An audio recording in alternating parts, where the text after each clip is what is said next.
শিকড় TV Canada থেকে আপনাদের সবাইকে স্বাগত জানাচ্ছি। আমি ডক্টর মাহমুদ। আজ 14ই এপ্রিল বাংলা ভাষাভাষী মানুষের জন্য একটি উল্লেখযোগ্য দিন, বাংলা নববর্ষ। সবাইকে শুভ নববর্ষের শুভেচ্ছা এবং অভিবাদন। আজকে আমরা আরও একটি কারণে বিশেষ আলোচনার জন্য এখানে উপস্থিত হয়েছি।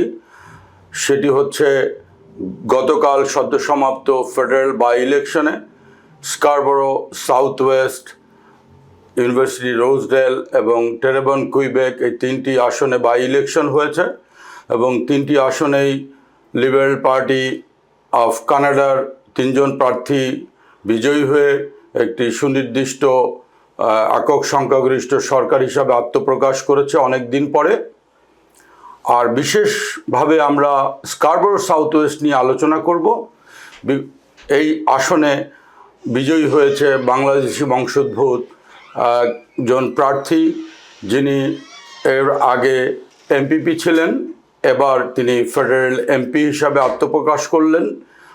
আমরা বিস্তারিত আলোচনা করব এবং আমাদের সেই বিজয়ী প্রার্থীকে নিয়ে অনেক কথা হবে।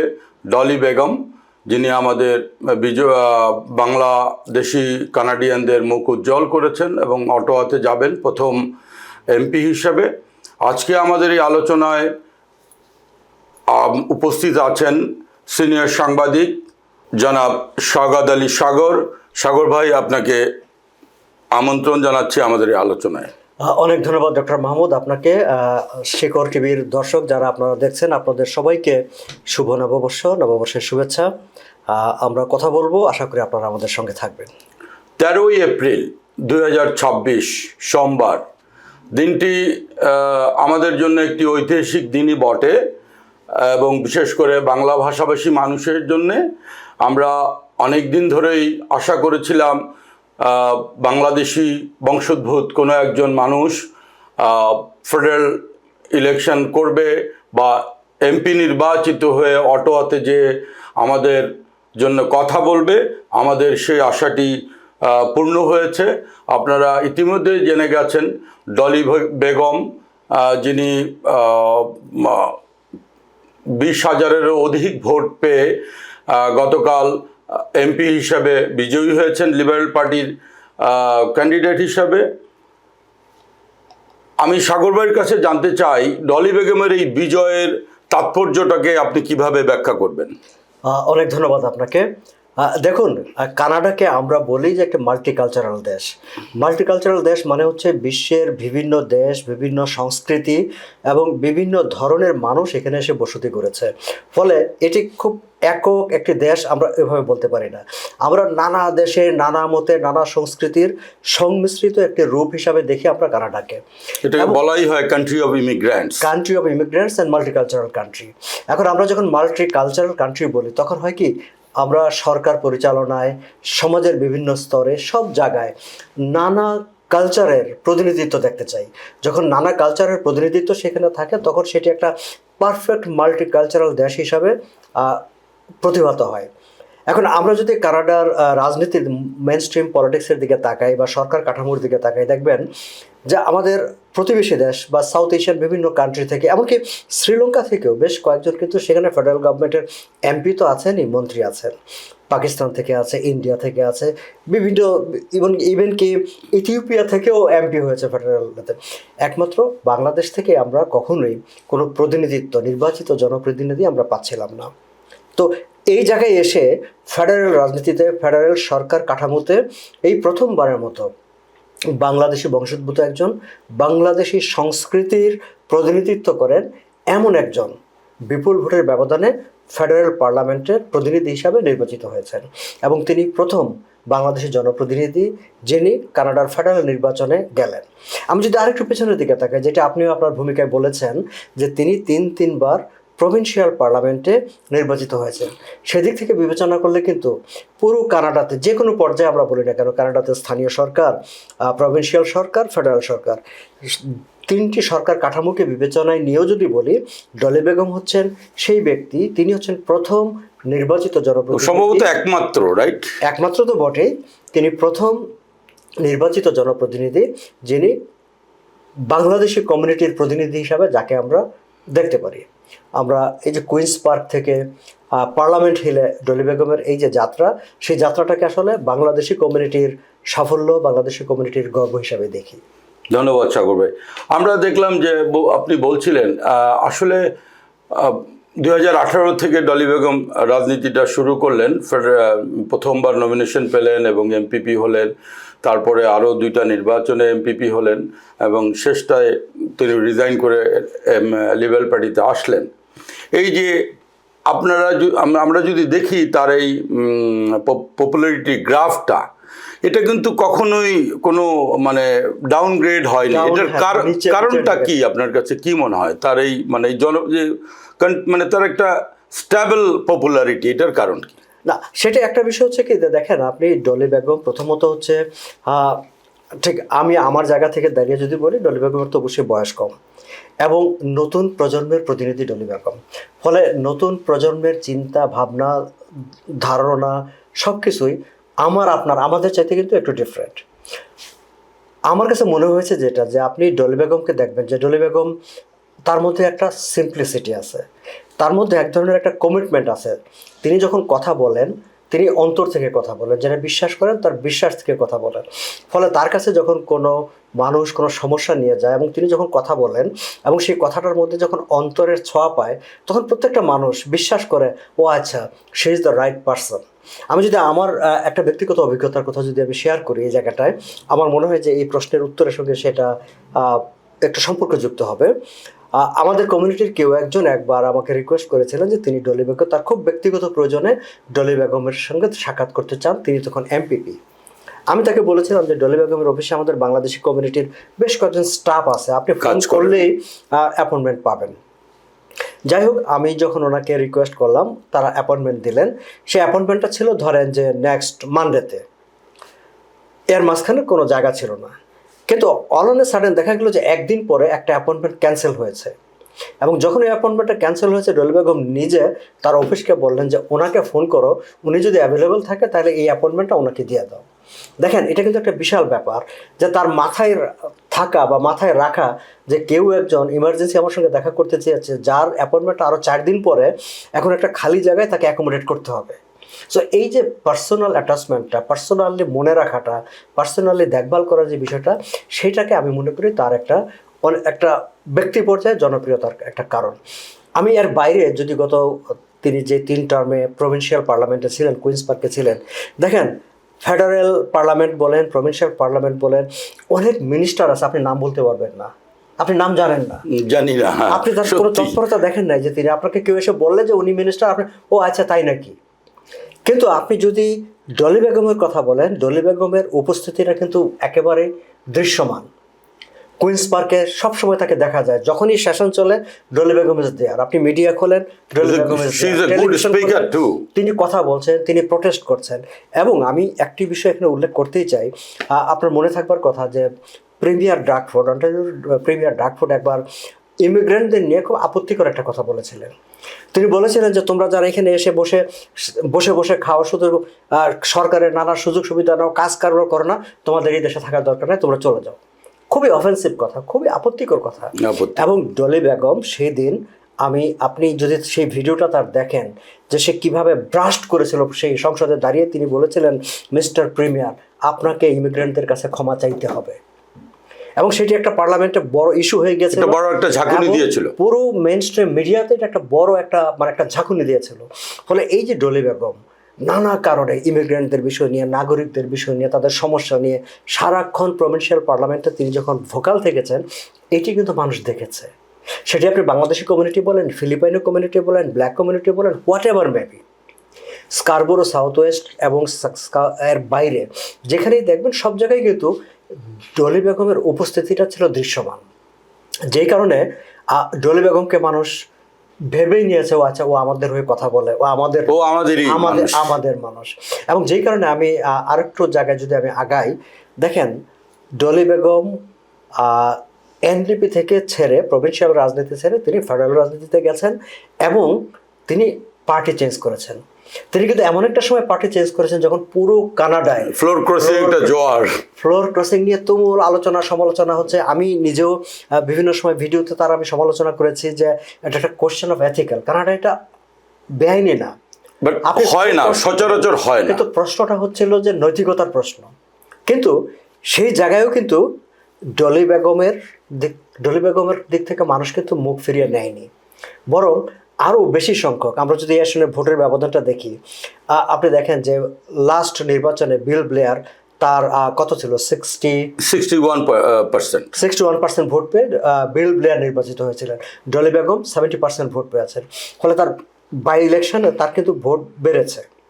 যদিও অন্যান্য ফ্লোর ক্রসিংয়ের যেই লজিকটা আর ডলি বেগমের জায়গাটা একটু পার্থক্য আছে, আমি পার্থক্যটা বলি। আই থিঙ্ক সে তো ডিউ প্রসেসেই এসছে, আগে পদত্যাগ করে তারপরে সে একটা দলে জয়েন করেছে এবং সে একটা নির্বাচনের মাধ্যমে জনগণের কাছে ম্যান্ডেটটা নিল যে আমি আমার প্ল্যাটফর্ম চেঞ্জ করেছি, আগে আমি যেই কথাগুলি বলতাম, যেই কাজগুলি করতাম সেই কাজগুলি করব, আরেকটা প্ল্যাটফর্মে দাঁড়িয়ে করব, তোমরা আমাকে সমর্থন করো কিনা। বিপুল সংখ্যক মানুষ তাকে সমর্থন দিয়েছে, yes what you did that is right and that was right. So এই জায়গা থেকে আমি মনে করি যে ডলি বেগমের জনপ্রিয়তার পিছনে তার সিম্পলিসিটি কাজ করেছে, তার যোগ্যতা কাজ করেছে, অ্যান্ড কমিটমেন্ট টুয়ার্ডস পিপল সেটি কাজ করেছে। আমরা আর একটা জিনিস, আমিও আপনি একটা ব্যক্তিগত অভিজ্ঞতা, আমি একদম খুবই মানে আজকেরই একটা ঘটনা আপনাকে আমি একটু শেয়ার করতে চাই। নিশ্চয়ই।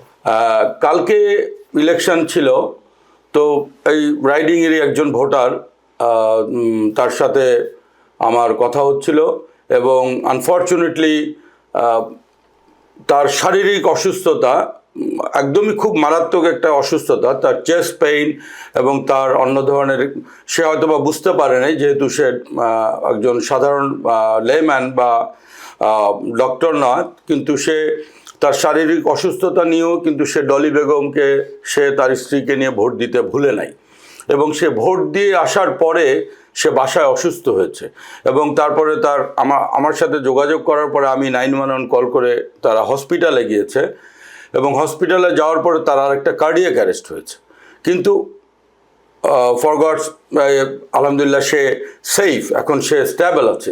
এই মেসেজটা আমি গ্রুপে দিয়েছিলাম এবং জাস্ট তার 15 মিনিটসের মধ্যে ডলি বেগম আমাকে ইনবক্স করেছে যে I am very sad to hear this news.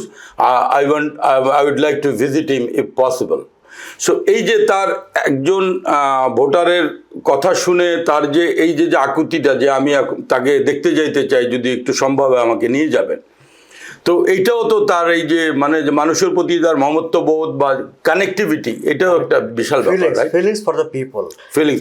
এটি কিন্তু কেবলমাত্র যে চেনা জানা বা বাংলাদেশি কমিউনিটি তাই নয়, আমি যতটুকু জেনেছি যে অ্যাক্রস দ্য কমিউনিটি, পুরো তার নির্বাচনী এলাকার যে কোনো মানুষ, এমনকি নির্বাচনী এলাকার বাইরের মানুষও যখন তার কাছে কোনো বিষয় নিয়ে কথা বলতে গেছে তিনি শুনেছেন, চেষ্টা করেছেন হেল্প করার। কালকে আপনি দেখেছেন তার ভিক্টরি ল্যাপে শুধু বাংলাদেশি কমিউনিটির লোকজন ছিলেন না, সকল কমিউনিটির, মানে আপনি ওখানে ফিলিপিনো দেখেছেন, চাইনিজ ছিল, আমাদের ব্ল্যাক কমিউনিটি ছিল, আদার্স কমিউনিটি পিপলরা ছিল এখানে, কিন্তু irrespective of religion, race and everything, মানে সবাই কিন্তু, তার মানে কি ও কিন্তু স্কারবোরো সাউথ ওয়েস্টে মানে সবার কাছে একটা গ্রহণযোগ্য ব্যক্তি হিসেবেই তার এই জনপ্রিয়তা। যে কথাটা তিনি কিন্তু তার ভিক্টোরি স্পিচে উল্লেখ করেছেন যে যারা আমাকে ভোট দিয়েছে আমি তাদেরও এমপি, যারা আমাকে ভোট দেয় নাই আমি তাদেরও এমপি, আমি সবার জন্য কাজ করতে চাই এবং সবাই যেন নির্বিঘ্নে তার কাজ এবং তার যার যার ধর্ম অনুযায়ী কাজ করতে পারে সেটাকেও সে এনশিওর করতে চেয়েছেন আর কি। সো আমরা আরেকটা জিনিস দেখলাম যে এই নির্বাচনের মাধ্যমে কিন্তু আরেকটা জিনিস হয়ে গেল, সেটা হচ্ছে আমাদের যে প্রাইম মিনিস্টার মার্ক কার্নি, তিনি তো একটা দোদুল্যমনতায় ছিলেন, 167 নিয়তের যাত্রা শুরু, তারপরে যেটা আপনি বলছিলেন যে ফ্লোর ক্রসিংয়ের মাধ্যমে আমরা 4 জনকে পেয়ে 171 ছিল, কিন্তু তার মেজরিটির দরকার ছিল 172 এবং গতকাল 3টা ইলেকশন ছিল, একটা ছিল খুবই নাজুক একটা খুবই একটা ভালনারেবল সিট, কুইবেকের টেরেবন, যেখানে এক ভোটে আগের ক্যান্ডিডেট যেতে আদালত এটাকে বাতিল করে পুনর্নির্বাচন দিল এবং সেটা সহ আরও 2টা সিট, যে 2টা আগেই পূর্বে লিবারেলেরই ছিল, বা ওইটা কিন্তু ব্লক কুইবেকের একটা মানে ঘাঁটি হিসাবেই বলা যায়। শুধু একবার এনডিপি মনে হয় জিতেছিল, আপনি বললেন। তো এই যে এই ইলেকশনের মাধ্যমে মার্ক কার্নি কিন্তু একটা নিরঙ্কুশ, যে তার সংখ্যাগরিষ্ঠতা যেটা দরকার ছিল একটি স্ট্যাবল গভর্নমেন্টের, যে স্থিতিশীলভাবে সরকার চলার জন্য তার বাজেট পাস, তার অন্যান্য যে বিলগুলা পাশের ক্ষেত্রে যে ব্যারিয়ারটা ছিল সেটা তো উনি পার করে ফেললেন। তো এইখানে আপনি মার্ক কার্নিকেও তার এই যে তার ক্যান্ডিডেট পিক অ্যান্ড চুজ, এইটাতে কিভাবে দেখছেন? না, এটা হচ্ছে যে আমরা যদি প্রার্থী বাছাইয়ের ব্যাপারটা দেখি, দেখেন মার্ক কার্নির জন্য একটা খুব চ্যালেঞ্জিং ব্যাপার ছিল যে মেজরিটি পাওয়া, যেটি আপনি উল্লেখ করেছেন। যে আমি তো যদি স্পেসিফিক বলি একটা বিষয়, যে বাজেট বিল গত 2 মাস ধরে পার্লামেন্টারি কমিটিতে পড়ে আছে। কারণ পার্লামেন্টারি কমিটির অবস্থাটা এরকম যে যখন নির্বাচন হয়েছে এবং সেই সময়কার যে আসন সংখ্যা ছিল সেই অনুপাতে প্রত্যেকটা কমিটিতে সদস্যপদ ওইভাবে অ্যালটমেন্ট হয়েছে।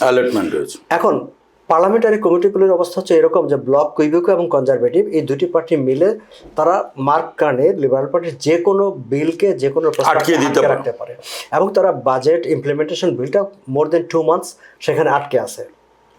এখন এই যে গতকালকে নির্বাচন হলো, নির্বাচনে মেজরিটি নিশ্চিত হওয়ার সঙ্গে সঙ্গে আজকেই কিন্তু মার্ক কার্নি আগামী 28 এপ্রিল তার ফল বাজেট, যেটা ফল ইকোনমিক আপডেট, যেটা সেটা অ্যানাউন্সমেন্ট করে দিয়েছেন। আমি জাস্ট দর্শকদের বোঝার সুবিধার্থে একটা কথা বলি যে কানাডাতে যে সিস্টেমটা, মানে সেখানে হয় যে বছরে একবার তারা বাজেট পেশ করে, আবার ফলে এসে আরেকবার একটা মিড টার্ম একটা ইকোনমিক আপডেট তারা অ্যানাউন্সমেন্ট করে। সেখানে আগের বাজেটের নেওয়া যেসব পদক্ষেপগুলো আছে সেখানে কিছু কাটছাট করা, নতুন সংযোজন করা, যদি কোনো ভুল সেগুলোকে কারেকশন করা, বা যেই দেশের আর্থসামাজিক অবস্থার পরিপ্রেক্ষিতে যদি নতুন কিছু সংযোজন করা দরকার সেটা করা। এখন এই ফল আপডেটটা হবে কি হবে না সেটা নিয়ে কিন্তু আমরা একটা মানে অনিশ্চয়তার মধ্যে ছিলাম, যেই কারণে মানে যেহেতু বাজেট বিলটাই পাশ করানো যাচ্ছিল না। এখন 3টে আসনে পাশ করার সঙ্গে সঙ্গে, মেজরিটি হওয়ার সঙ্গে সঙ্গে ওই হার্ডল কিন্তু অটোমেটিক্যালি শেষ হয়ে গেছে। এখন 28 এপ্রিল আপনার ইয়েটা হবে, ফল ইকোনমিক আপডেট, যেটা আপনার নতুন মানে মিড টার্ম বাজেটটা আমরা পাবো। অন্যান্য ক্ষেত্রেও একই অবস্থা হবে। আরেকটি বিষয় হচ্ছে কি, আমাদের এই সময়ে আমাদের জন্য সবচেয়ে বড় ইস্যু হচ্ছে ইকোনমি।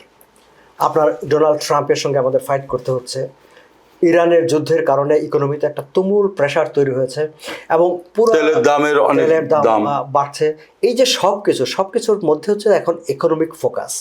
হ্যাঁ, আমি যদি এই যে আমরা যে 3টে আসন নিয়ে কথা বললাম প্রার্থী বাছাইয়ের ক্ষেত্রে, ধরেন বাকি 2টা জায়গায় তো না, শুধুমাত্র কুইবেকে আগের প্রার্থী থেকেছে, যিনি 1 আসনে বিজয়ী হয়েছিলেন, এক ভোটে বিজয়ী হয়েছে, তাকে রেখে দেওয়া হয়েছে। 2টি আসনে নতুন প্রার্থী। হ্যাঁ, এখন আমরা যদি ডলি বেগমের জায়গাটায় আসি, দেখেন ডলি বেগম, এটা কিন্তু ঝুঁকিও ছিল নাকি মনে হয়? এটা নিয়ে তাদের খুব অনেক, মানে লিবারেল পার্টির যে স্ট্র্যাটেজিক কমিটি তারা অনেক চিন্তা ভাবনা করেছে, তারা অনেক মানে যাচাই বাছাই করেছে। তারা এখান থেকে আপনি জানেন যে অনেকেই নির্বাচনী মানে মনোনয়ন পাওয়ার জন্য অনেকে মাঠে নেমেছিলেন, চেষ্টা করেছিলেন। লিবারেল পার্টির স্ট্র্যাটেজিক টিম এই যারা চেষ্টা করেছিলেন প্রত্যেকের সিভি বায়োডাটা নিয়ে তারা অ্যানালাইসিস করেছেন। অ্যানালাইসিস করে তারা কনভিন্স হতে পারেন নাই, তারা কনফিডেন্স ফিল করেন নাই যে এই প্রার্থীদেরকে দিয়ে তারা এই সিটটা ধরে রাখতে পারবে। যার কারণে স্ট্র্যাটেজিক কমিটি তারা প্রপোজ করেছে যে ফাইন্ড সামহার এলস। তাহলে কোত্থেকে আমরা পাবো? তাহলে এইখানকার যেই ভোটাররা আছে, এখানকার যে সাইকোলজি, ভোটারদের সাইকোলজি, সেই সাইকোলজি হিসাবে এখানে একটা ইমিগ্রেন্ট ক্যান্ডিডেট হলে ভালো হয়, এখানে একটা মুসলিম ক্যান্ডিডেট হলে ভালো হয়, এখানে একটা নারী ক্যান্ডিডেট হলে ভালো হয়, এখানে একটা হিজাবি ক্যান্ডিডেট হলে ভালো হয়। So with all this criteria যখন স্ট্র্যাটেজিক কমিটির সামনে এই সব বিষয়গুলো আসলো, দেন হু ইজ দ্যাট পারসন? তখন তাদের সামনে আসলো ডলি বেগম। তখন তারা ডলি বেগমের সম্পর্কে খোঁজ খবর নিতে শুরু করলো, তার বর্তমান অতীত, মানে তার বিভিন্ন কিছু, তার সিকিউরিটি চেক, নানা কিছু করে তারা মনে করলো যে yes, she is the right person. Then তারা তার সঙ্গে কমিউনিকেট করলো, তারা তাকে অ্যাপ্রোচ করলো, তার সঙ্গে আলাপ আলোচনা হলো। অ্যান্ড পরেরটা আমি আর আলোচনায় সেটা ডলি বেগম হয়তো কখনো যদি মেমোর লেখেন, নিশ্চয়ই আমরা তার স্মৃতির কথায় সেই সব বিষয়গুলো পাবো, যে কি ঘটেছিল মার্ক কার্নির মনে হয় যে লম্বা একটা প্রক্রিয়া ছিল মোটামুটি। মার্ক কার্নির সঙ্গে তার 1-to-1 বৈঠকে কি হয়েছে, অন্যদের সঙ্গে কি হয়েছে, সেগুলো নিশ্চয়ই তিনি কোনো দিন তার স্মৃতি কথায় লিখবেন, যদি আত্মজীবনী লেখেন। কিন্তু এই যে বিষয়গুলো তারা কিন্তু অনেক কিছু যাচাই বাছাই করে নিশ্চিত হতে চেয়েছে, তারপরে তারা ডলি বেগমকে এখান থেকে রিকোয়েস্ট করে নিয়ে গেছে। আবার ইউনিভার্সিটি রোজডেল সে এলাকায় দেখেন আপনার সেখানে একজন ফ্যামিলি ফিজিশিয়ান, একজন ডাক্তারকে চুজ করেছে। কেন? মানে অন্টারিওতে, অন্যান্য জায়গাতেও, অন্টারিওতে বিশেষ করে হেলথ কেয়ারটা নিয়ে মানুষের মধ্যে অনেক অসন্তোষ আছে। ফলে একজন ফ্যামিলি ফিজিশিয়ানকে তিনি পার্লামেন্টে নিতে চাইলেন, যিনি এই হেলথ কেয়ারের মানুষের যে সমস্যাগুলো, সংকটগুলো আরো ভালোভাবে সেখানে উপস্থাপন করতে পারবেন এবং পলিসি ফরমেশনের ক্ষেত্রে গাইড করতে পারবেন। ফলে তিনি কিন্তু চেয়েছেন যে পুরো মানুষগুলোকে, মানুষের চাহিদাগুলোকে, মানুষের প্রত্যাশাগুলোকে কিভাবে অ্যাকোমোডেট করা যায়, এবং সেটার ফল তিনি পেয়েছেন। এবং কুইবেকে যিনি টেরিবনে যিনি প্রার্থী, she is also economist, Tatiana.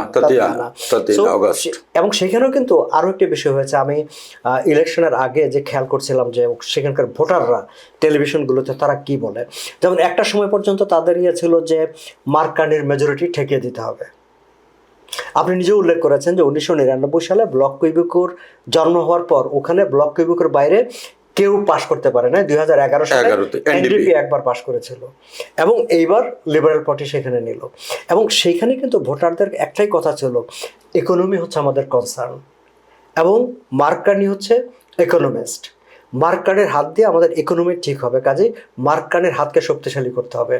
ফলে ব্লক কুইবেকের যারা সাপোর্টার, তাদেরও একটা বড় অংশের মধ্যে কিন্তু লিবারেল পার্টির প্রতি, নট নেসেসারিলি যে তাতিয়ানার প্রতি, কিন্তু মার্ক কার্নির প্রতি সমর্থন ছিল। যেই কারণে প্রায় 700 ভোটের ব্যবধানে, যেখানে গত নির্বাচনে 1 ভোটের ব্যবধানে জিতেছিল, সেই দুজন প্রার্থী এবার কিন্তু প্রায় 700 ভোটের ব্যবধানে সেখানে জিতে গেছেন। তার মানে বলা যায় যে মার্ক কার্নি যে তার যে এই 3টা বাই ইলেকশনের যে অ্যাসিড টেস্ট, এটাতে খুব ভালোভাবে উতরে গেলেন। ভালোভাবে আমি এটাই মানে ভোটের আগে আমি বলছিলাম যে মার্ক কার্নি তো মেজরিটি পাবেনি, সেটা নিয়ে কোনো সমস্যা নাই, কিন্তু এই ভোটটাকে আমি পার্সোনালি দেখতে চাই যে তার জনপ্রিয়তার প্রমাণ হয় কিনা, এবং সেটি নির্ভর করবে যে ওই আসনটিতে তার কি অবস্থা হয়, মানে মন্ট্রিয়ালের আসনে তিনি কত ভোট পান, বিজয়ী হন কিনা।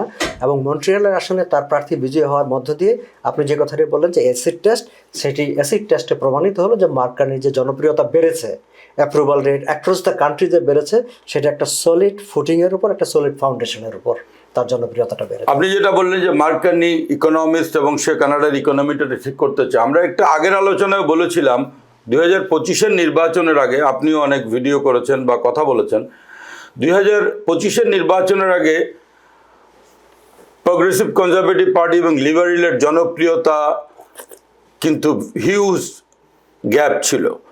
যখনই লিবারেল পার্টি অফ কানাডার নেতা হিসাবে মার্ক কার্নি যেদিন নির্বাচিত হলেন, উইদিন 7 days এবার মনে হলো যে এটা ম্যাজিকের মতো এটা ফ্লিপ হয়ে গেল। এটা কিভাবে সম্ভব? এটা কি মানুষের, সাধারণ কানাডিয়ানদের একটা মানে বিশাল প্রত্যাশার? না, এই জায়গাটায় ডক্টর মাহমুদ আমি বলি যে দেখেন, আমরা প্রত্যেকটা মানুষ কিন্তু আমাদের ব্যক্তিগত কিছু অভাব অনটন আছে, চাহিদা আছে, আমরা একটা স্বস্তির জীবন চাই, আমরা সামগ্রিকভাবে সোসাইটিটা স্টেবল থাকুক, দেশটা স্টেবল থাকুক, আমরা সেটা চাই। তো সেই জায়গায় হয়েছে কি যে এখন আপনি ওয়ার্ল্ডে একটা অস্থিরতা চলছে, এবং সেই অস্থিরতাটা কিন্তু যতটা মানে মোস্টলি হচ্ছে ইম্প্যাক্ট হচ্ছে ইকোনমির উপর, এবং ওয়ার্ল্ড ইকোনমিতে যখন ইম্প্যাক্ট হয় তখন আপনার পকেটে কিন্তু ইম্প্যাক্ট হয়। আমার দৈনন্দিন বাজার করা, আমার খাওয়া পড়া, আমার জীবনযাত্রা, কস্ট অফ লিভিং, সবকিছু অ্যাডজাস্টমেন্টের ব্যাপার আছে। যার কারণে হয়েছে কি যে মার্ক কার্নিকে নিয়ে মানুষের মনে এক ধরনের একটা এক্সপেকটেশন আছে। এক্সপেকটেশনটা কিন্তু হাওয়ার উপর না।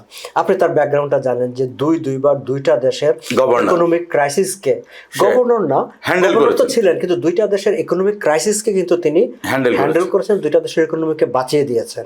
ফলে এখন যখন নতুন করে একটা অনিশ্চয়তা তৈরি হয়েছে সারা বিশ্বে, তখন ক্যানাডিয়ানরা মনে করছে যে he is the right person, যে এই অনিশ্চয়তার মধ্য থেকে আমাদেরকে একটা রাইট পথে নিয়ে যাবে, and he is trying his best. Thank you Sagar ভাই। আমরা আসলে তাহলে আবার স্কারবোর সাউথ ওয়েস্টে আবার ফিরে আসি আমাদের বাংলাদেশি কানাডিয়ানকে। এই যে ডলিকে নিয়ে আমরা যে বিজয়টা, কালকে বিজয় উৎসব দেখলাম এবং সবাই খুব আনন্দিত।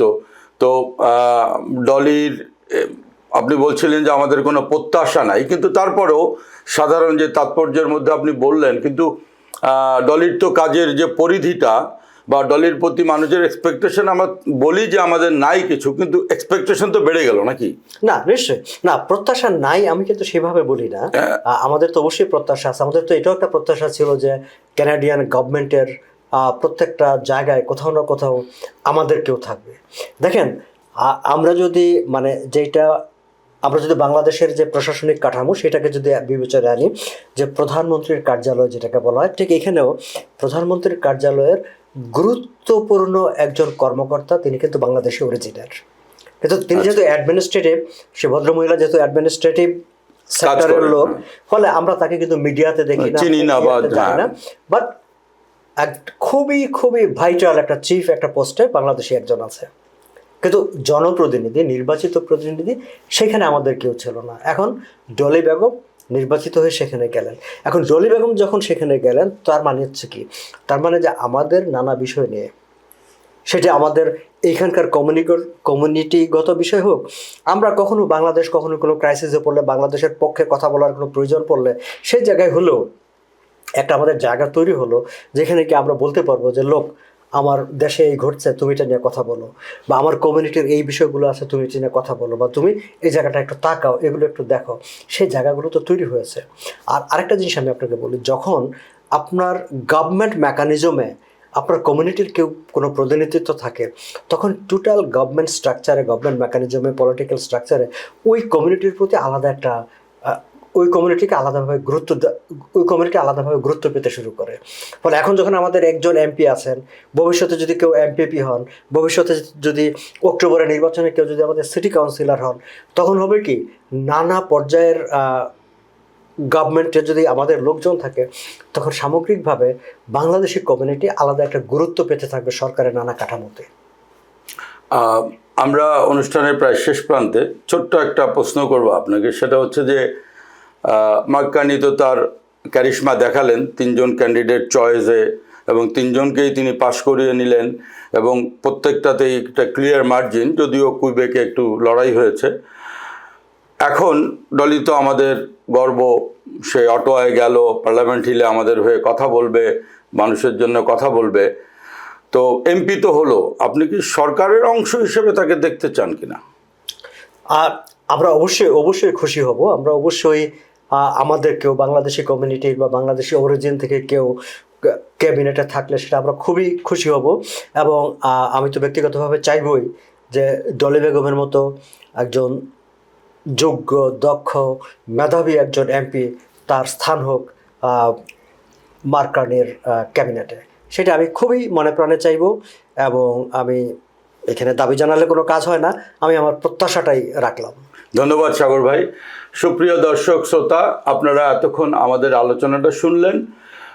13ই এপ্রিল সোমবার 2026, আবারও বলছি 13ই এপ্রিল সোমবার 2026 একটি ঐতিহাসিক দিন আমাদের জন্য। আমরা যারা কানাডিয়ান, বাংলাদেশি কানাডিয়ান, বাঙালি, বাংলাদেশি, বাংলা ভাষাভাষীদের জন্য একটি ঐতিহাসিক দিন। কারণ এই দিন আমরা বলতে পারবো, পরের প্রজন্মও জানতে পারবে যে প্রথম বাংলাদেশি এমপি হিসাবে আমাদের মেয়ে, আমাদের বোন ডলি বেগম পার্লামেন্ট হিলে বিপুল ভোটের ব্যবধানে বিজয়ী হয়ে নির্বাচিত হয়ে পার্লামেন্ট হিলে গেছেন। আমরা ডলির জন্য আমাদের অশেষ শুভকামনা, তার আগামী পথ চলা সুন্দর হোক এবং সফল হোক, এই আশা আমরা করতে পারি। আপনারা শিকড় টিভির সঙ্গেই থাকবেন, এই চ্যানেলটিকে সাবস্ক্রাইব করবেন, দেখবেন, এবং যারা আপনাদের মতামত আমাদেরকে জানাতে পারেন। সবাইকে ধন্যবাদ জানিয়ে আমরা আজকের অনুষ্ঠান এখানেই শেষ করছি। খোদা হাফেজ।